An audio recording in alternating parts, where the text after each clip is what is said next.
Young investors continue to jump into the market following a boost in young people investing during the pandemic, which has brought out the rise of the Finfluencer. Now, Finfluencers are social media influencers that focus their platforms on investing and financial content. Meanwhile, as the world continues to become more connected online, social trading continues to grow in popularity.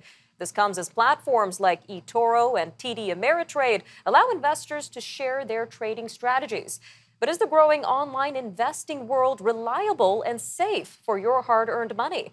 Well, joining us now to tell us more about this is Brendan Caldwell, Director of Caldwell Securities Ltd. Brendan, welcome back to Forum Daily. Nima, always great to be here. Now, today we're talking about the rise of Finfluencers, Brendan, a very interesting term there. So what exactly do Finfluencers do, and what are your thoughts around them? Well, that's two big questions. Well, what they do is, like the conflated name implies, influence or endeavor to influence other investors around how they should deploy their money in the markets. What's hot, what's working, what's going on. So the way they can be influencers, internet influencers, social media influencers can work in all kinds of different areas, from shoes to skateboards. Why not finance as well? I'm mixed. I'm actually not as against it as you think a professional investment advisor would be. I do think that people need to realize that investing is about not just information, but the interpretation of information. And the information that you're getting from any source, professional and regulated like ours, or something you hear about in a cocktail party, or on the internet, is always going to be coming from a perspective. And at the very least, you're not going to be the first person to know it if somebody else is telling you that. So I think that one has to take everything one hears, either online or from the guy who said he made $1 million in such and such a stock, with a grain of salt. All right. Well, on that point, what are your thoughts on the helpfulness of Finfluencers for investors overall?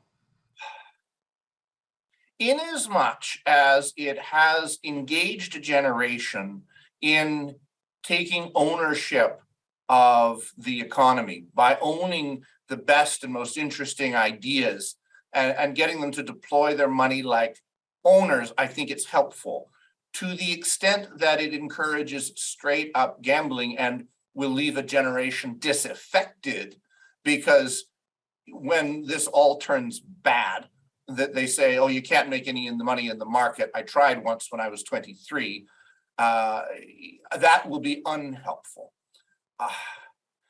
Ironically, I think that influencers, straight up influencers in terms of fashion, technology, other products, can actually be more effective in helping people with their portfolios, to the extent that you are among the first to hear about a new technology, product, fashion line, store that people like me, who are the wrong age, the wrong profession, wrong demographic, to know about the hottest new fashion store, the hottest new technology, perhaps. To the extent that you say, oh, that's cool, I wonder what company makes that. I really like that product and I use it. That will actually put people in, I think, much better stead for investment success, because you are among the first people to know the story. You are among the first people perhaps to invest based on that story. I think that's a much better strategy, to go from what you know, what you use, what you own, your own experience, rather than taking it secondhand from somebody who perhaps doesn't have your best interest at heart.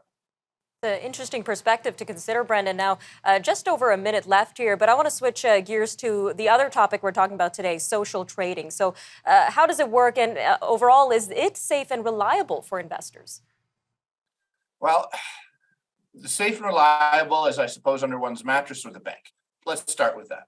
Everything where you are investing with the hope of getting gains above the guaranteed government rate of return, there is risk involved.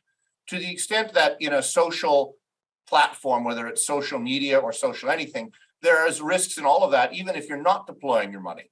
I mean, you've talked about the social media risks for a long time, but social financial risks add that element of investing one's money. And so taking advice from somebody whose track record purportedly has done such and such, which is really what the social financial interchange is supposed to be. It is a technological step up from the cocktail party advice. Maybe it's helpful, maybe it works, maybe that you're able to better track the performance of the people that you're on the social media with, but there will be vested interests involved. And unlike the professional investment advisor who does have your best interests at heart and any conflicts are disclosed, that's not necessarily going to be so over the internet. Lots to consider in this ever-changing world. Brendan, always great having you on Forum Daily. Thank you again for joining us today. Thank you, Nima.